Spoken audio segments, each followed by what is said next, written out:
gente vai falar um pouco sobre o livro Caderno de um Ausente, de João Anzanello Carrascosa. É um autor brasileiro, ele é publicitário e escritor, e esse livro foi lançado pela primeira vez em 2014. E o que nós temos aqui é essencialmente o próprio autor escrevendo como se fosse um diário mesmo, com o que seria uma conversa com a sua filha. E ele começa a escrever justamente no dia em que a filha nasce, e acompanha ali mais ou menos o primeiro ano de vida dela. Por mais que ele seja um formato de um monólogo, porque é só o próprio autor que fala, ele acaba sendo um diálogo com a filha também, porque a troca, ela acontece além das palavras e de tudo que ele vai colocando ali. Por mais que ele não tente adivinhar o que ela diria de volta para ele, ele tem consciência, por já ter vivido a vida até ali, do que talvez ela falasse ou de como ela receberia cada um dos conselhos dele.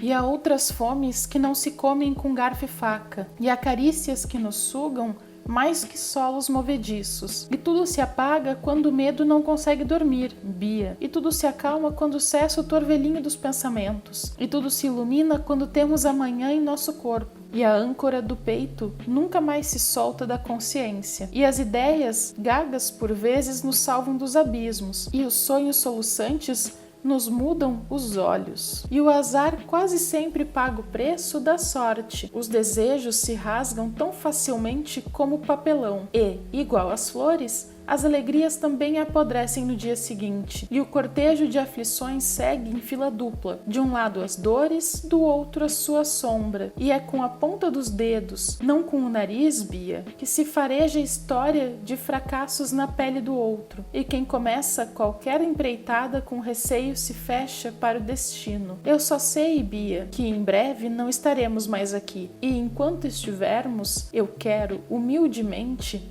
te ensinar umas artes que aprendi, colher a miudeza de cada instante, como se colhe o arroz nos campos, cozinhá-lo em fogo brando e depois fazer com ela um banquete. Esse é o tom de toda a narrativa, e ela sempre vai tratar da vida real, com erros e acertos, com todas as tentativas que nos fazem tão humanos. A tua vida, filha, é um texto que há tempos começamos a escrever, mas daqui em diante também te cabe pegar essa tinta e delinear o teu curso. Tome só cuidado com o que retiras do nada e trazes à superfície. É comum borrar ou rasurar um trecho, mas é impossível apagá-lo. A palavra se faz carne, e a carne se lacera. A carne apodrece aos poucos, mas é também pela carne que a palavra se imortaliza. Não há borracha para um fato já vivido. Pode-se erguer represas e costões, muralhas e fortalezas para barrar o fluxo das horas, mas uma vez que o sol se torne sombra, que o luar penda no céu em luto, a névoa se disperse na paisagem pendurada à parede, o dedo acione o gatilho, nada mais se pode fazer. Nossa jornada aqui é única. A ninguém será dada a prerrogativa, salvadora ou danosa, da reescrita.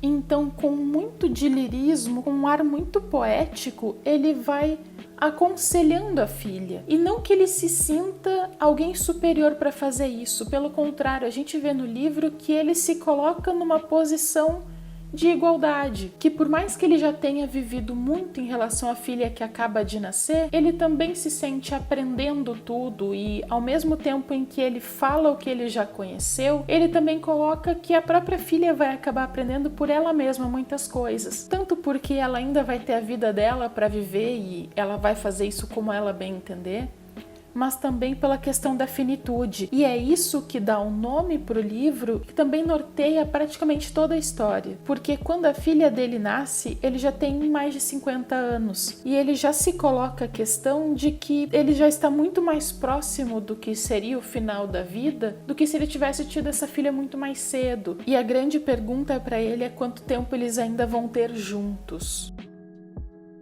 Acabas de nascer e eu tenho de te explicar como se já pudesses entender, e da mesma forma estou dizendo a mim que não vamos passar muito tempo juntos, que deves te preparar para viver mais longe de mim do que perto. Eu farei parte para sempre, só do início de tua história. Não há outro jeito. Mesmo com a maior das esperanças de te ver crescer, como vi teu irmão e continuarei a vê-lo até se tornar adulto, ele à beira de ser o homem que será, talvez até dê tempo para que eu o veja se casar e me dar, quem sabe, 1 ou 2 netos. Mas tu não. Vens com esta marca de minha ausência a envolver inteiramente a tua vida, e este é um dos primeiros sustos que temos nesta existência. Somos o que somos, não há como alterar a nossa história, sobretudo se ela já começa no meio ou mais próxima do fim. Esta é a porta do hospital, de vai e vem. Foi a tua porta de entrada, talvez seja a minha de saída. A escrita toda dá a entender que esse é o grande motivo para ele escrever este livro, que é uma garantia de que em algum momento a filha dele possa ler esse livro ou não, mas que ele está deixando algo que vai além dele, além do corpo e além do tempo que ele tem, para que a filha tenha contato com ele em algum momento. Mesmo que talvez o contato não seja de convivência, de fisicamente estarem juntos, mas o contato vai além das palavras. E é por isso que eu coloquei aqui que a troca vai além das palavras. Porque mesmo que ele não esteja dialogando com ela aqui dentro do livro, esse diálogo vai acontecer no momento em que ela ler essa história. E percebam por esses trechos que todo livro é permeado por um lirismo, mas é sempre uma poesia com o trivial. Ele não está falando de grandes acontecimentos, nem de coisas extraordinárias. Ele vai sempre falar sobre o dia a dia, sobre coisas da rotina da gente. E mesmo não sendo nada extraordinário, a conversa com a filha se dá tanto no mais profundo da vida quanto nas soluções cotidianas, porque ele vai sempre andando entre as questões da finitude e da profundidade da relação que eles vão poder ter, até coisas da vida, como brincar com ela enquanto ela é bebê. E isso tudo ele vai passando de um lado ao outro com muita naturalidade, porque efetivamente isso é algo que a gente consegue perceber quando acaba a leitura. Essas questões todas andam juntas porque nós, como seres, vivemos todas elas. Não é um momento em que se para de viver uma coisa para viver outra. E sim, tudo acontece ao mesmo tempo. Nós não paramos de pensar num ponto para pensar em outro. Quando nós estamos pensando em algo, nós também estamos pensando em todo o resto. Mas o principal que mais me pareceu com essa leitura é que este livro não é um manual.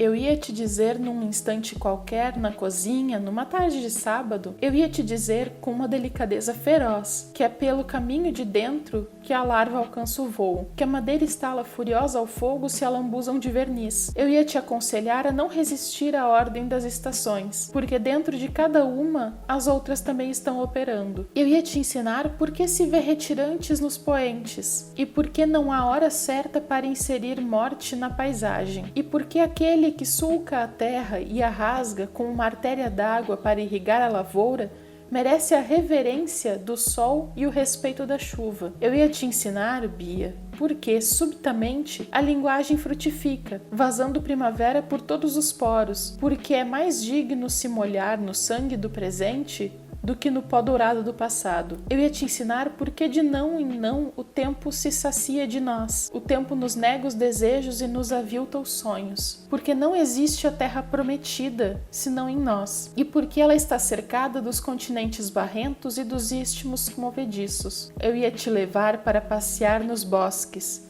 que o meu imaginário esculpe. Eu ia te ensinar a podar os ramos mais altos das árvores. Porque se é preciso aprender a plantá-las, é igualmente vital que se saiba pará-las. Se eu pudesse, Bia, eu ia te ensinar tudo isso. E muito, muito mais. Eu ia até te contar baixinho. Eu ia te contar o segredo do universo como quem sussurra uma canção de ninar. Mas eu não posso, filha. Eu só posso te garantir, agora que chegaste, a certeza da despedida.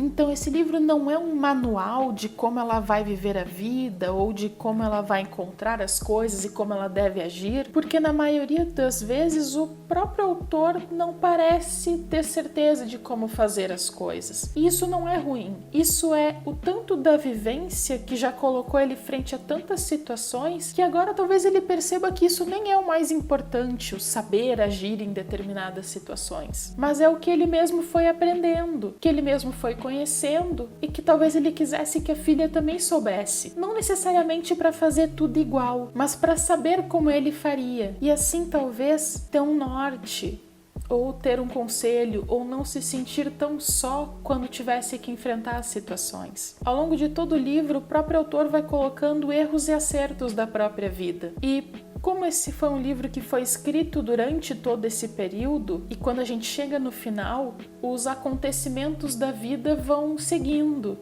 como seguiriam de qualquer forma. E muito daquilo que é esperado e que é apresentado no início vai se desenrolando ao longo do livro para chegar num final que mostra que efetivamente o andar da vida é esse, que esse diálogo que ele consegue ter com a filha dentro do livro é um diálogo que vai além do livro, e principalmente que muito do que ele gostaria de passar para ela, de tudo que ele já aprendeu na vida, pode ajudar muito a filha na sua própria vida, mas que ao escrever acaba ajudando também muito a ele próprio. Bom, pessoal, essa foi uma breve análise do livro Caderno de um Ausente, do João Zanello Carrascosa.